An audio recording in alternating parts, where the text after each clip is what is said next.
श्री शिवाय नमस्तुभ्यं। हमारे यहाँ इसको शुक्ल एकादशी भी कहते हैं और कहते हैं ये सती माता ने यही एकादशी के दिन से जो व्रत साधना करना प्रारंभ करी थी वो सुख देने वाली थी। निवेदन है आपसे भी,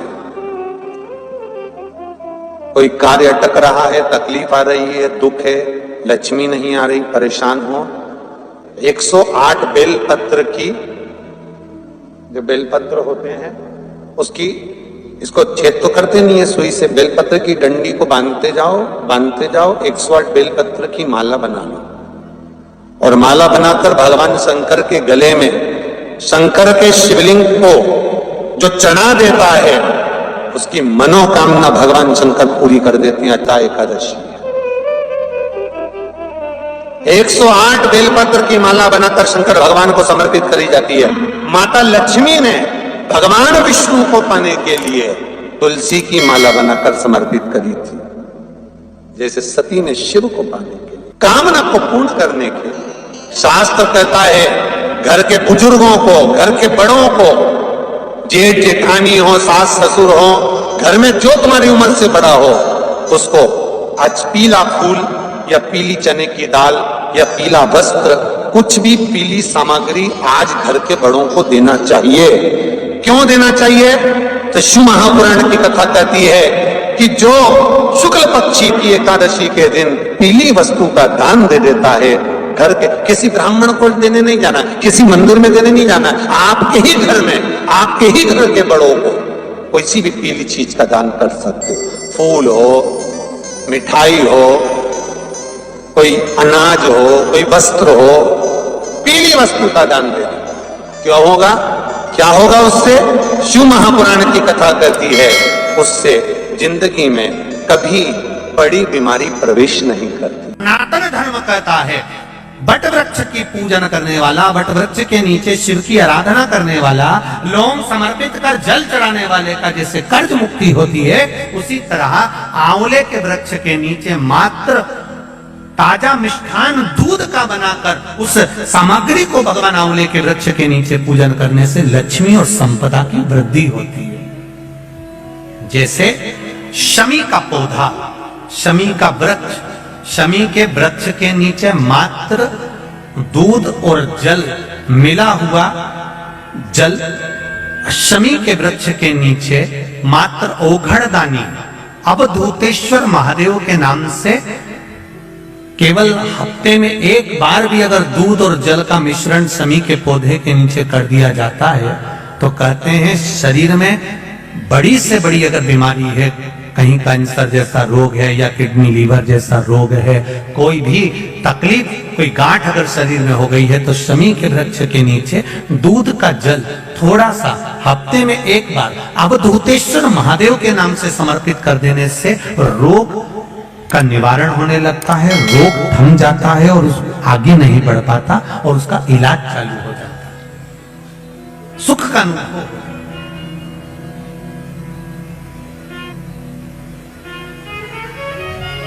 बस एक बात का स्मरण रहे, आप आंवले के वृक्ष के नीचे अगर कोई भोग लगाया गया है पा सकते हैं, पीपल के वृक्ष के नीचे कोई भोग लगाया है पा सकते हैं, बट वृक्ष के नीचे कोई भोग लगाया गया है पा सकते हैं। जिस वृक्ष के नीचे भोग लगाओगे पालोगे, पर शमी वृक्ष के नीचे का जो भोग लगाया गया है वो नहीं पाया जाता। शमी वृक्ष का जो प्रसाद है वो आपको वहीं छोड़ना पड़ता है। शमी वृक्ष का प्रसाद वहीं छोड़, खाली ना जाता कोई, खाली ना जाता कोई दर से तुम्हारे, मैं भी खड़ी हूँ नहीं बाहे पसार, मैं भी खड़ा हूँ नहीं बाहे पसार। अपने एकादशी के दिन गंगा के जल में मात्र 7 बेलपत्री डालकर जो नंदीश्वर भगवान अर्थात जो शंकर जी के शिवलिंग के सामने नंदी होता है, उस नंदी के चरण पर गंगा का जल चढ़ाकर बेलपत्र शिव पर समर्पित कर देता है, उसके घर में रुपया रुकना चालू हो जाता है, फिर वो गलत जगह पर नहीं जाता, गलत स्थान पर वो धन जाएगा ही नहीं। बेटा अगर व्यसन में पड़ा हुआ है, मदिरा पान में पड़ा हुआ है, मांसाहार में, जुए आदि में जा रहा है, तुम्हें लग रहा है कि मेरा बेटा गलत मार्ग पर जा रहा है, ये मित्र दोस्ती गलत हो रही है, वो सही जगह पर आ जाए। करना है एकादशी। कई लोग इसको धन के लिए भी करते हैं, संपदा के लिए। संपदा के लिए अर्थात जिसका व्यापार नहीं चलता, जिसके घर में पैसा नहीं आता, या नौकरी नहीं लग रही, या सर्विस नहीं लग रही, आप अप्लाई कर रहे हो, जगह जगह जाकर इंटरव्यू भी दे रहे हो और पैसा नहीं आता, तो उसके लिए भी प्रयास किया जाता है। पर उसके लिए यहाँ पर जो धन के लिए करते हैं, उसके लिए विष्णुपति के लिए करते हैं। मगर जैसे गंगा के जल में तुलसी के 11 पत्ते डाले जाते हैं और उसको किसी भी नारायण के मंदिर में, राम कृष्ण शिव शंकर नहीं, राम कृष्ण भगवान विष्णु दत्त आदि जितने नारायण के मंदिर है, उस मंदिर में किसी भी पात्र में, एक छोटे से पात्र में उसको भरकर रखी आती है महाराज। उससे भी जॉब, सर्विस, नौकरी में सफलता प्राप्त होती है। परंतु वो भी एकादशी को ही होता है। कुछ देर तक पात्र को रखा जाता है, फिर वही पात्र का जल किसी भी वृक्ष के नीचे डाल दिया जाता है, उससे भी नौकरी के लिए फायदा मिलता है। भगवान को सर्वश्रेष्ठ चंदन कौन सा, भगवान को सर्वश्रेष्ठ चंदन कौन सा प्रिय है? वो कौन सा चंदन है जो भगवान विष्णु को लगाएं, राम को लगाएं, कृष्ण को लगाएं? वो कौन सा चंदन है जो श्री हरि को लगाया जाए? तो जीते जी भगवान विष्णु एक बार गले लगाते हैं, उसको कहते हैं हरि चंदन। कौन सा चंदन है? हरि चंदन।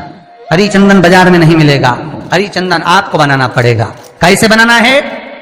तुलसी जब सूख जाए, उसकी जड़ को निकाल लिया जाए, वो जड़ को पानी में धो लिया जाए, धोने के बाद उसको सिलबट्टे पर, पत्थर पर घिसा जाए और घिसकर उसमें थोड़ा सा कुंकू, रोली डालकर तैयार कर कर जो भगवान विष्णु के मस्तक पर, कृष्ण राम के मस्तक पर लगा देते हैं और उसकी एक बिंदी अपने हृदय पे लगा लेते हैं। जीते जी भगवान एक बार उसको गले लगाते। किसी भी मंदिर में, मंदिर ना हो तो अपने घर के मंदिर में शाम के समय पर उस तुलसी की लकड़ी का दीप, दिया भरकर उसमें घी डालकर जो दीप प्रकट कर देता है, जला देता है, दीप को प्रज्वलित कर देता है, उसके घर में कभी संपदा की कमी नहीं होती महाराज। विष्णु पुराण में स्पष्ट लिखा है।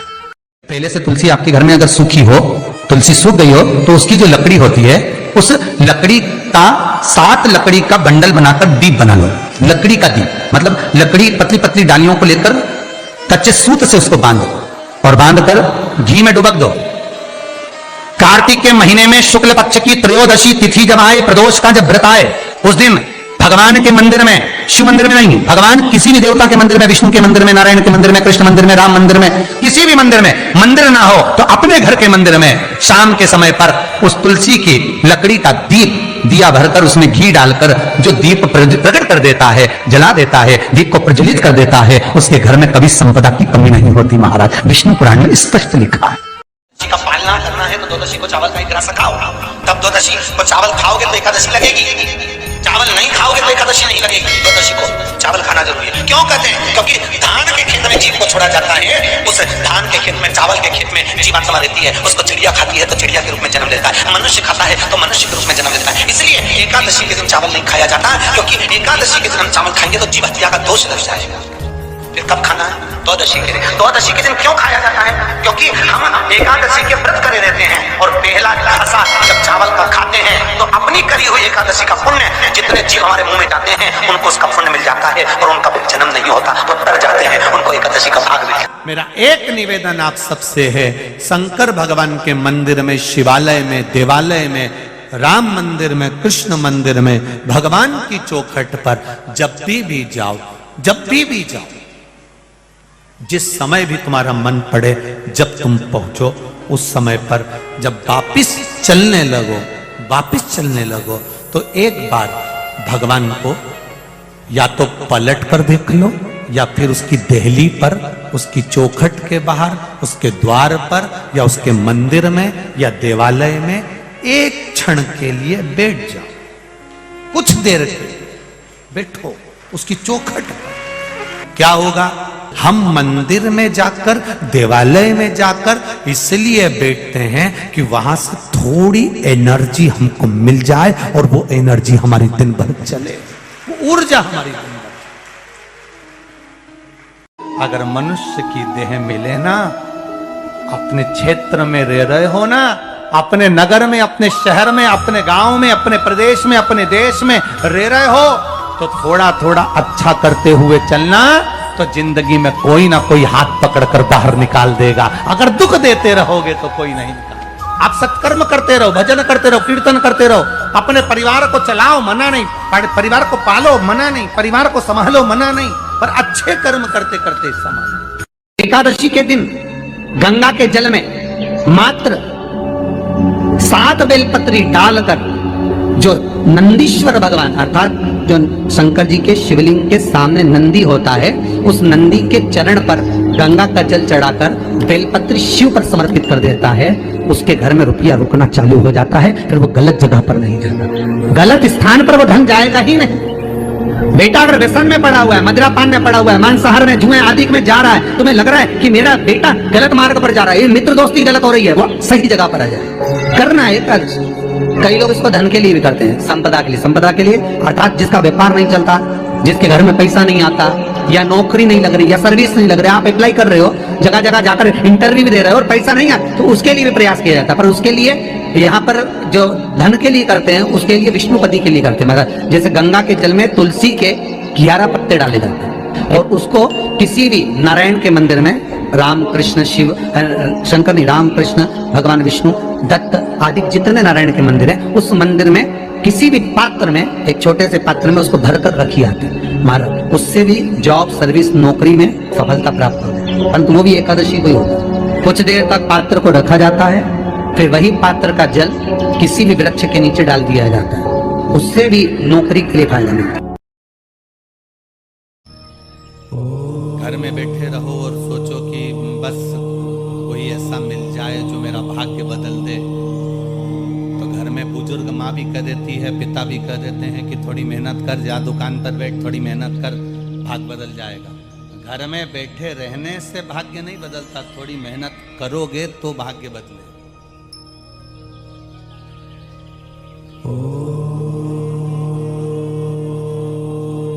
स्वयं भगवान कृष्ण गीता जी में कहते हैं कि कर्म प्रधान है, तुम कार्य करे जाओ, फल की इच्छा मत रखना, मैं स्वयं फल प्रदान कर दूंगा। आप तो केवल अपनी मेहनत में लगे रहिए, अपने भजन में लगे रहिए। लक्ष्मी सबसे ज्यादा प्रसन्न कौन से दिन होती है? जम के बोलिए जरा। शुक्रवार। तो शुक्रवार को लक्ष्मी सबसे ज्यादा प्रसन्न क्यों होती है? उसका प्रसन्न होने का कारण क्या था? लक्ष्मी जी के 2 भाई थे, दोनों की शादी नहीं हो रही थी, दाता और विधाता, दोनों का विवाह नहीं हो रहा। और दाता विधाता के लिए लक्ष्मी बड़ी परेशान थी, रोज नारायण से कहती थी, प्रभु कुछ कृपा करिए, दाता विधाता का विवाह नहीं हो रहा, उम्र होती चली जा रही है, इनका कुछ करिए प्रभु, आप नारायण हो, आप कुछ तो कर सकते हो। भगवान नारायण ने तब लक्ष्मी से कहा, एक काम करो, बेलपत्री के पेड़ के नीचे बैठकर लक्ष्मी तुम अनुष्ठान करो तुम्हारे भाइयों के विवाह के लिए। इसलिए आज भी हमारे हिंदू धर्म की रीति है कि बेलपत्री के पेड़ के नीचे शाम के समय लक्ष्मी का वासा होता है। इसलिए लोग बेलपत्री के पेड़ के नीचे सोमवार को अगर दिया लगाते हैं तो उनके घर में कभी लक्ष्मी की कमी नहीं होती साहब, अपार धन बढ़ता चले जाता है। ये 4 चीजें कभी बासी नहीं होती।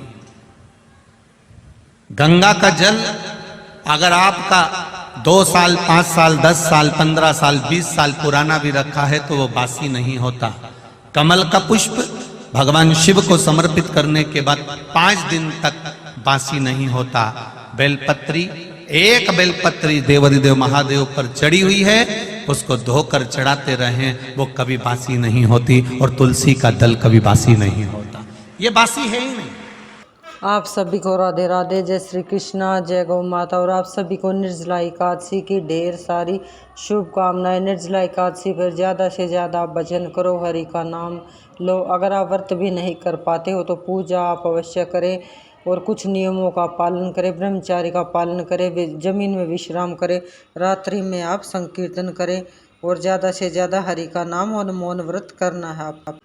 और सुबह ब्रह्म मुहूर्त में उठे, ब्रह्म मुहूर्त में उठ के स्नान करके और संकल्प लेके आपको व्रत करना है। और व्रत की शुरुआत करने से पहले प्रभु के सामने अच्छे से संकल्प करके हरि का नाम लेना है और भगवान के आगे प्रार्थना करने की मेरा व्रत ये अच्छे से हो जाए। और आशा करती हूँ जो महाराज जी ने आपको जानकारी दी है वह पसंद आए तो कमेंट में, अगर पसंद आए तो हर हर महादेव अवश्य लिखे और मेरे चैनल को शेयर करें, सब्सक्राइब करें और लाइक करें।